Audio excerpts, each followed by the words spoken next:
بسم اللہ الرحمن الرحیم۔ جملہ علماء کرام و مسلمانان گجرات، السلام علیکم ورحمۃ اللہ وبرکاتہ۔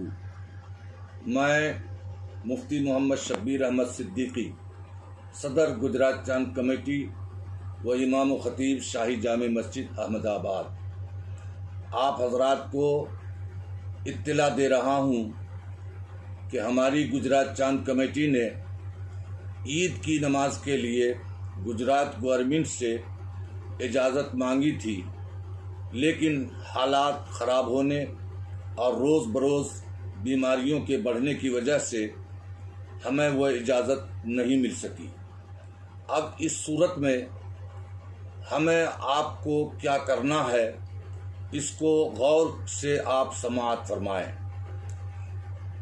آپ سب سے پہلے یہ ذہن میں رکھیں کہ عید کی نماز سبھی مسلمانوں پر ابھی واجب نہیں ہے، کیونکہ عید کی نماز واجب ہونے کی وہی شرطیں ہیں جو جمعہ کی شرائط ہیں۔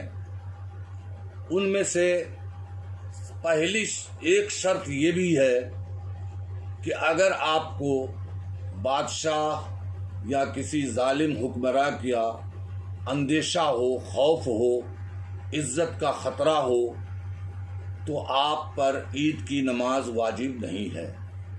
اب ہم آپ اچھی طرح جانتے ہیں کہ گجرات میں لاک ڈاؤن چالو ہے اور اس کی مدت 31 مئی تک بڑھا دی گئی ہے۔ اس لیے اس عذر کے اعتبار سے آپ حضرات کے اوپر عید کی نماز واجب نہیں ہے۔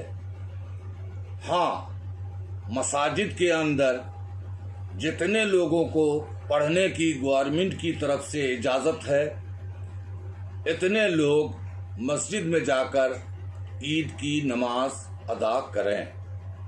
باقی دوسرے مسلمان بھائی، اللہ تبارک و تعالیٰ نے مسلمانوں کے لیے بے شمار راستے بنائے ہیں۔ اس میں مایوس ہونے اور گھبرانے کی ضرورت نہیں ہے، نا امید ہونے کی ضرورت نہیں ہے۔ آپ کو ایک بات بتاتا ہوا چلوں کہ اللہ کے رسول صلی اللہ تعالیٰ علیہ وآلہ وسلم جب عید کی نماز ادا فرما لیتے اور اپنے گھر میں تشریف لاتے تو آپ شکرانے کے طور پر 2 رکعت نماز نفل ادا کرتے تھے۔ ظاہر ہے یہ سنت برسوں سے سمجھیے کہ مٹ چکی تھی، ہم فراموش کر چکے تھے، اس سنت پر عمل نہیں ہو رہا تھا۔ اس لیے اس مرتبہ ہمیں موقع ملا ہے کہ ہم اللہ کے رسول صلی اللہ تعالیٰ علیہ وسلم کی اس سنت کو زندہ کریں اور اپنے گھر کو ذکر الہی سے مزین کریں۔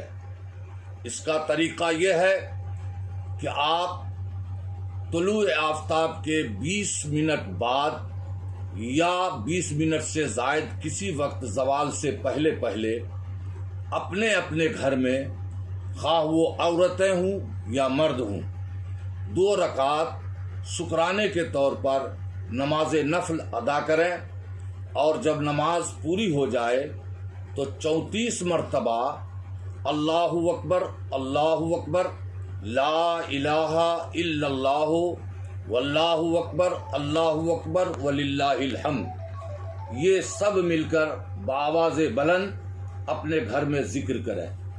اس ذکر کا بے شمار فائدہ ہے اور ثواب کی تو انتہا ہی نہیں ہے۔ یہ بات آپ ذہن میں رکھیں کہ عید کی نماز بھی شکرانے کے طور پر ہی ادا کی جاتی ہے۔ تو آپ اس مجبوری کی صورت میں اگر اپنے گھر میں یہ 2 رکعت نماز نفل شکرانے کے طور پر پڑھ لیں گے تو آپ کو اللہ تبارک و تعالی عید کی نماز کا ثواب عطا فرمائے گا۔ حدیث پاک میں ہے، نیت المومن خیر من عملہ، مومن کی نیت اس کے عمل سے بہتر ہے۔ تو چونکہ آپ کی نیت خیر ہے اور آپ کی نیت یہ ہے کہ ہم مجبوری کی صورت میں عید کی نماز نہ پڑھ سکے، اس کی جگہ ہم اس سنت کو زندہ کر رہے ہیں، تو آپ کو عید کی نماز کا بھی ثواب ملے گا، اور حدیث رسول صلی اللہ تعالی علیہ وسلم کہ من احیا سنتی عند فساد امتی فلہ اجر مئۃ شہید، کہ جو شخص میری امت میں سے میری فراموش کی ہوئی، مٹی ہوئی مردہ سنتوں کو زندہ کرے گا، اللہ تبارک و تعالی اس کو 100 شہیدوں کے برابر ثواب عطا کرے گا۔ سبحان اللہ۔ تو آئیے ہم سب مل کر، موقع بہترین ہے، اللہ کے رسول کی اس سنت کو زندہ کریں اور بے شمار ثواب کے حقدار ہوں۔ عید کی نماز کا بھی ثواب پائیں گے، ذکر جلی کا بھی آپ کو ثواب ملے گا، اور 100 شہیدوں کے برابر بھی آپ ثواب پائیں گے۔ اس لیے نا امید ہونے کی ضرورت نہیں ہے۔ مسلمانوں کی نیت مسلمانوں کے عمل سے بہتر ہے، لہذا آپ نیت خیر کے ساتھ رسول کی اس سنت کو زندہ کریں۔ دیگر علماء کرام پرائیویٹ طور پر مزید معلومات کے لیے مجھ سے موبائل نمبر 9376178886 9376178886 پر مزید رابطہ قائم کر سکتے ہیں۔ دوسری بات یہ ذہن میں رکھیں کہ جمعہ کی طرح عید کی نماز کے لیے جو شرائط ہیں، ان میں ایک شرط یہ بھی ہے کہ عید کی نماز وہی امام پڑھا سکتا ہے جو جمعے کا امام ہو، یا قاضی شرع نے جسے منتخب کیا ہو اپنے ملک ہندوستان میں۔ تو اس اعتبار سے اگر آپ گھروں میں یا کہیں بھی دوسری جگہ عید کی نماز پڑھیں گے تو یہ دوسری شرط بھی آپ کی نہیں پائی جائے گی۔ تیسری شرط یہ ہے کہ اذن عام ہو۔ اذن عام کا مطلب یہ ہے کہ جہاں آپ عید کی نماز ادا کر رہے ہیں وہاں کسی کو بھی آنے پر پابندی نہ ہو، ہر شخص کو آنے کی چھوٹ ہو، اور یہ چیزیں گھروں میں یا دوسری جگہوں پر ممکن نہیں ہے۔ اس لیے آپ حضرات یہ مسائل جو میں نے آپ کو بتائے ہیں، ہندوستان کے مشہور و معروف مفتیان نظام، بالخصوص رئیس المحققین، سید المفسرین، شیخ الاسلام والمسلمین حضرت علامہ سید محمد مدنی اشرفی جیلانی کچھوچوی، جانشین محدث اعظم ہند مد ظلہ النورانی سے مشورہ اور ان کا حکم حاصل کرنے کے بعد میں نے آپ کو یہ پیغام دیا ہے۔